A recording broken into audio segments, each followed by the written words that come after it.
Good day everyone. How's your day been? Good, I hope. Yeah, mine's been pretty cool. I got most of my jobs done a little bit earlier than anticipated, and I thought to myself, well, hell, hey, why not? I'll go up on the layout and I'll do part 2 of classic US steamers. Now, as you probably know, in my part 1 video of classic US steamers, I told you that in part 2 I will be running 3 of my all-time favourite classic US steamers, and yes, I'm going to do that. When I said I was going to do that, I suddenly realised, when setting everything up yesterday and the day before, I suddenly realised I'd landed myself with a couple of problems. One of them was would be quite easy to get by with, and that one would be, I've got the 3 main lines, which you've probably all seen before, and I wanted to run these American steamers pulling freight. Now I do have quite a lot of the US freight, but to split it between 3 locomotives wouldn't have actually left them terribly long. So with that in mind, I thought, well, I'm going to just split it across 2 locomotives, make them look reasonably long, and that'll be fine. But then I couldn't think what I was going to do for the 3rd line. And the other problem I had with the 3rd line was the first radius curves, because the 3 locos that I'm about to get running shortly, they're all articulated. Now, if you are a newbie to the hobby, or you don't understand what that means, I'm going to show you with this locomotive here. This is articulated. As you can see, it's got the 0.880, and if you can see, it's articulated, which means the bogies turn, sorry, not the bogies, the drive wheels turn separately from each other. Now this helps a locomotive of a considerable length to get around long bends. And as I was going to use 3 articulated locomotives in this video, one of them, well, none of them will run on the first radius curve, so I had to think of something else for that. Okay, and that something else was this. This, again, for all of the newbies, if you've not ever seen one of these before, this is a very, very old Triang original, R54, the loco, and R32 for the tender. Now, back in 1954, this came out. It was Triang's first continental steam loco, so to speak. It was based on a Class 23, if I remember correctly, of a Canadian Pacific loco. So she's certainly not out of context in this video. Okay, it's Canadian, not American, but it's still pretty close. Now, as you can see, she's a 462, and the tender has got the 2 bogies, or 4, twin axles each, obviously. The original ones, around about 1954, were made with the what do they call it? The cellulose acetate, and the bodies used to warp. So if they were in shop windows with the sun blasting through, you would quite often find them slightly warped. But it wasn't long before they changed to the different type of plastic, of course, which then enabled them to carry on making them without that problem. And this one was in the catalogue, the Triang catalogue, for a very, very long time. It features a light on the front, front headlight, and great locomotive. This particular one, I think, is in 1963. It's got the small flange wheels, which is great because she will run on Series 6 track. And it's got the spoked through wheels rather than the solid wheels, so it's not a 1954 one, it's early 60s one, and she's in beautiful condition, as you can obviously see. Now, around about 1962, Triang actually added a name to this particular loco, and its name was here on the side, and it came out as Hiawatha, basically giving it a facelift. But I don't actually have the Hiawatha. It is actually quite hard to find that one. But what I have got, and what I've done here, is double-headed her with this one. Now, this is exactly the same loco. It's actually about, I think this is about a 1971, and it's got the much later wheels with the nickel tyres on them. You'll notice a different running number, obviously 1542, whereas the other one is 2355. 2335, and the TR, of course, which is Triang Railway, but that's TR 2335. Again, made from the same mould, same shaped body, everything's exactly the same, but without the line, without the white line. And note the tender, it's an A4 tender with, you know, solid axles. There's no swivel on the axles, so they changed the tenderer. I believe they did that because apparently this locomotive looked a little bit like a certain Australian locomotive. I think it resembled a Class 38 of the NSWGR over in Australia. But some people don't quite agree with that. I'm not sure about that myself. But anyway, there's the two of them, both together, double-headed, on the inner first radius curves, and obviously with these being Triang, they're going to go around these curves without a problem. So we'll get it running in a few seconds. Yeah, okay, I did forget to mention something. I do service all my locos myself, and I keep everything in tip-top condition.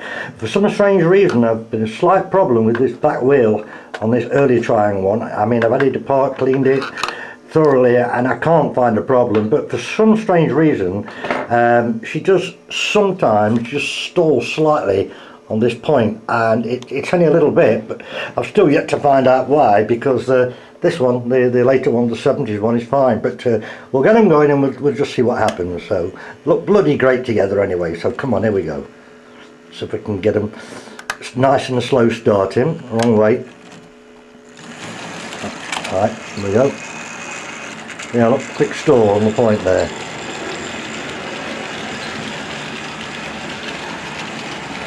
Now these wagons that I've got on here, the freight wagons, I have run them before, but I think I've only ever featured 4 of them in a video, and I've got all 8 on this side, so it makes a really nice break around the whole lot. Here we go, 1, 2, 3, 4, 5, 6, 7, 8, and the caboose. So yeah, nice, very nice.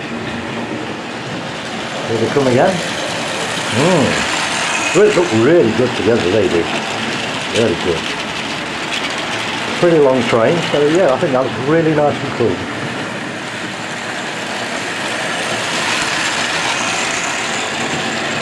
Now I'll tell you something else I've noticed as well with this.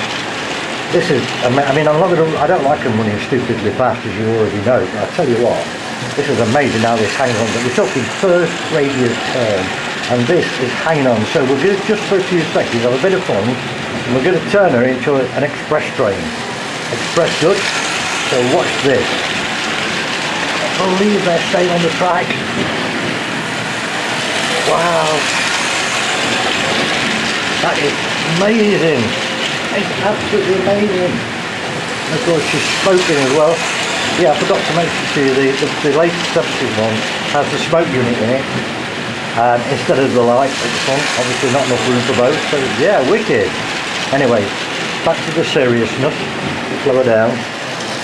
Smoke coming out of the sides and out the top. Wicked. Right. Okay, we'll leave her going. And we'll move on to number 2. Now, you may remember that in part 1 of US Classic Steamers, I did say I had 5 American favourites, steamers of course. And yeah, and the 5th one of my list, the number 5, is this one coming round now. Rather nice, I must admit, pretty nice. Now this has got a very interesting story about it. So here she comes. Right, there we go. I'll just grind it to a halt there. Right, now, interesting story. Right, this is called a cab forward, and obviously there's the cab facing forward, hence the title. Now, the story behind these is something like this. First of all, these weren't widely used across the states, but Southern Pacific Railroad, I think they ordered 25 of them. They had 25 of them built, and the story goes this. On one of the particular lines for Southern Pacific, they had to go through 39 tunnels, meaning that the locomotive or the train itself was actually 40 miles of it was in tunnels, and what was happening was a problem for the drivers and the stokers, etc.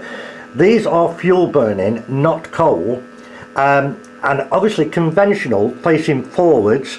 When they went into the tunnels, all the fumes were blowing back over the cab, and it was literally just choking, and there was some quite near fatal accidents with this with all the crap blowing backwards, until one driver suddenly decided, he had a great idea, he decided to turn his train round and basically run it backwards. Now this worked, but the problem was the tender was now being pushed, and because the tender was being pushed, his view was very much obscured by the tender for signs and signal and trafficking signs on either side of the layout. So what they did then, they decided to build one and turn the whole thing round and call it a cab forward. So that's the story. Now, although it's backwards, you still actually count this from the front. So she is basically a 4-8-8-2. And the drive wheels are articulated, and as I said earlier, these won't go round first radius curve. So let's get it going nice and steady. We'll take her around and show you up and running. You can probably hear her actually. Now, when I've serviced her and then I run around on the track without the cover on, she's quiet as a mouse. But as soon as you put the bonnet back on, she's sort of creaky. But yeah, no big deal. Nothing to worry about anyway. But really pretty nice rake of rail freight there, American, US rail freight, Canadian. Yeah, bit of both. So come on round again. Comes again. Oh, she is lovely. Yeah, she is a lovely loco. Yeah, look at that. And that's the cab forward.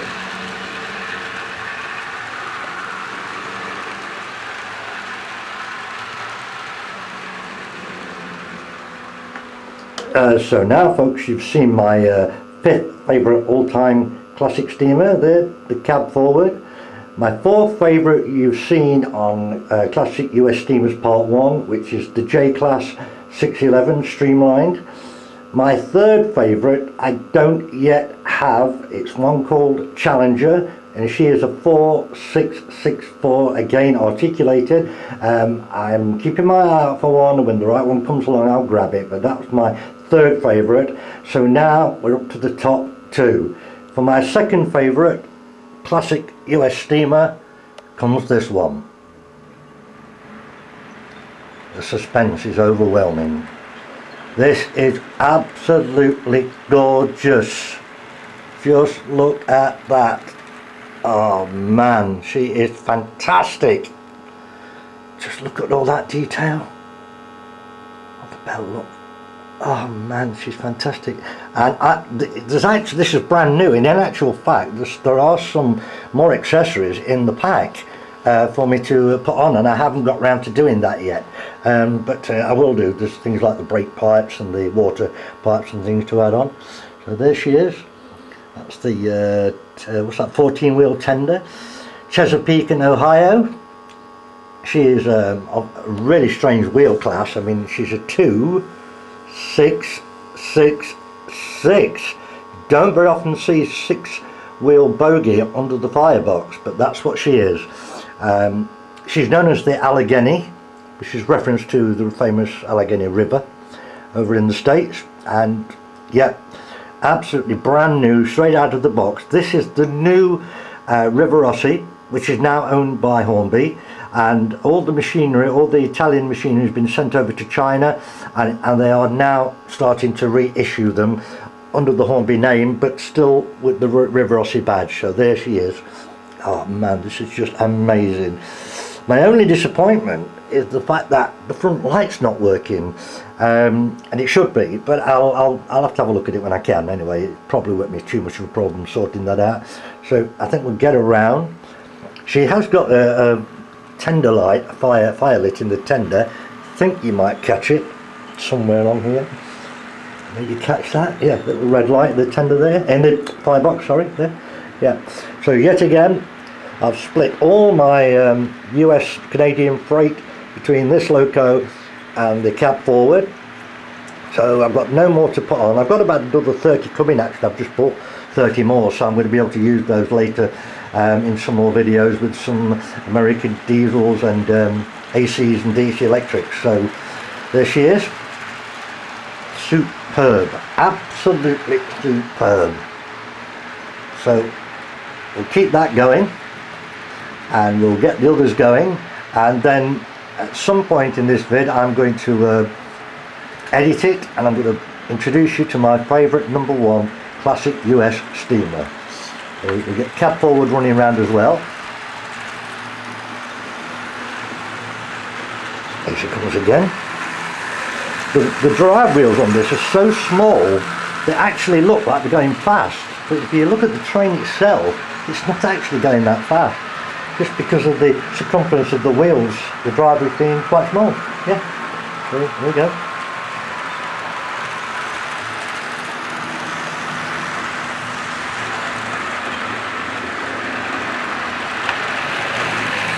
You see what I mean? Look, the wheels look fast. They're not. The train's not actually moving that fast. Pretty cool though. Okay, I think we'll let it go past this time, and then we'll get to the pair of Triang Canadian Pacifics running.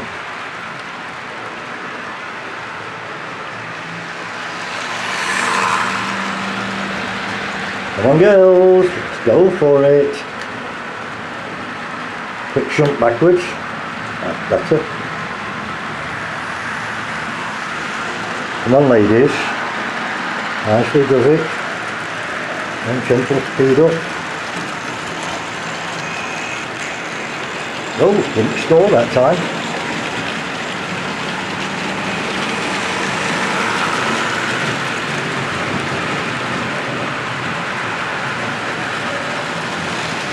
So there we go, they're all running, all 4 locos. I'm going to give you a few angled shots of this, and then I'm going to change one of the locos for my all-time favourite.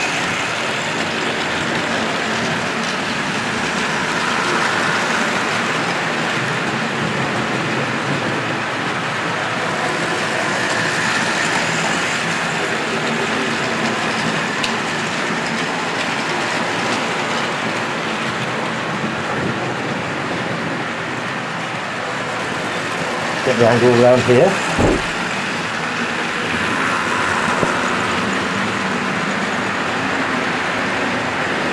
I sort of run out of ideas of the different angles. There's only so much I can do because I'm surrounded by walls here.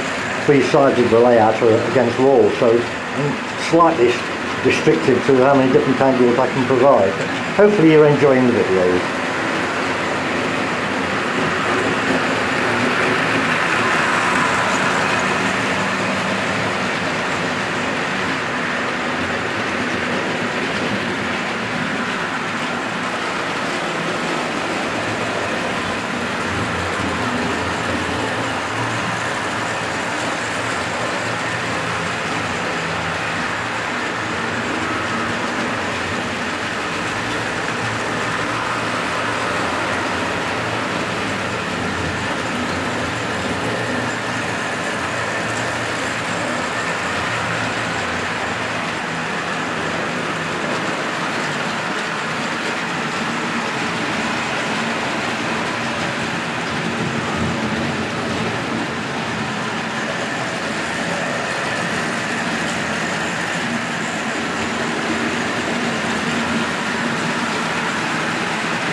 Well, there you go.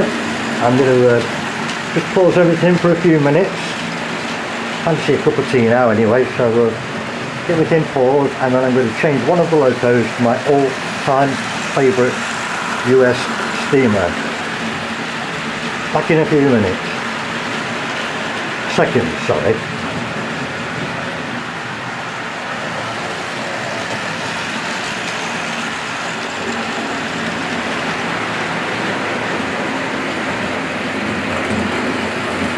And so, ladies and gentlemen, boys and girls, we've reached #1, my all-time favourite classic US steamer. This is the biggest locomotive, steam locomotive, ever made in the whole world.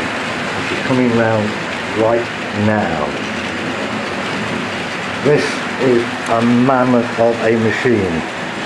She is absolutely, I think every word covers it. Stunning, beautiful, fantastic, amazing, and there she is.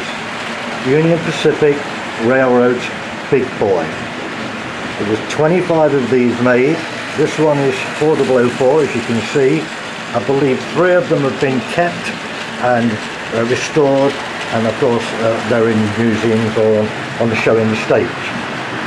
You can see some of the detail, like amazing. And she is a 4884. Wow, what a beast.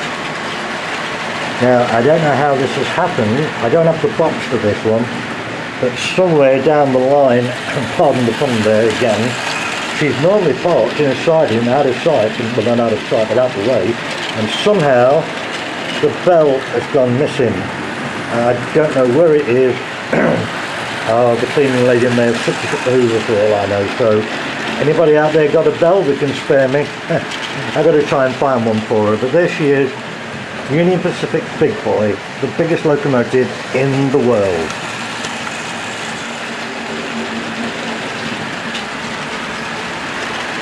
Look at those drivers. Man, look at those drivers. She's off. 14-wheel tender. Wow.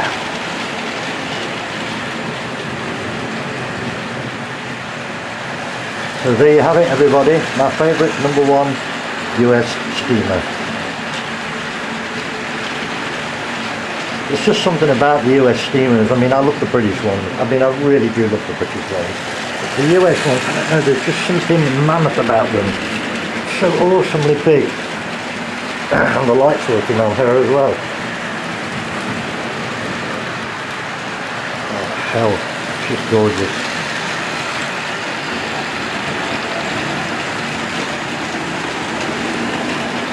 Okay, I'm going to try and give you some nice shots now.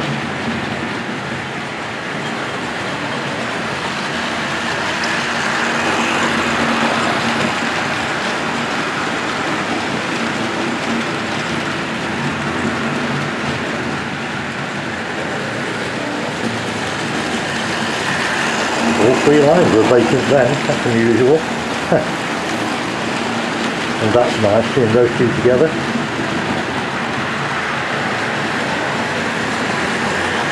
Usual thing then, get some distance shots for you.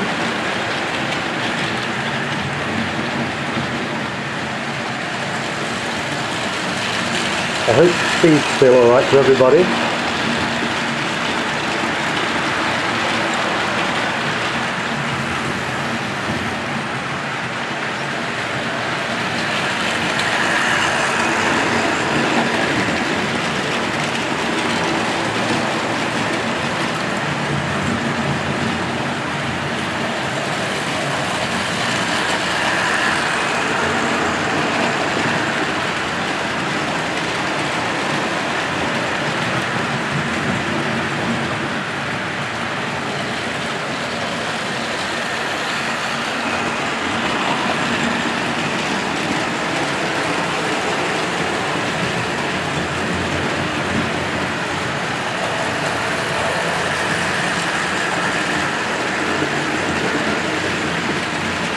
Well, the camera's flashing at me, telling me that I'm nearly out of time. So, I think we've managed to cover everything anyway. So, it's time to bring everything to a halt and call it a day. Massive thanks for watching as always. And thumbs up is always appreciated. So, we better get them ground to a halt. Okay, let's go for it. Big Boy up first then. Final time with a graceful stop. Just there, perfect. Okay, Allegheny. Come on, gal.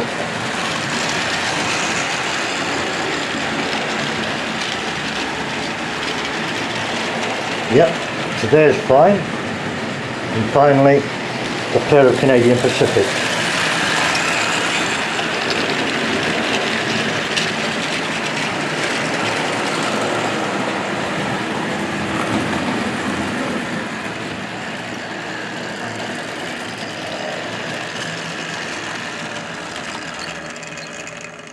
There you go.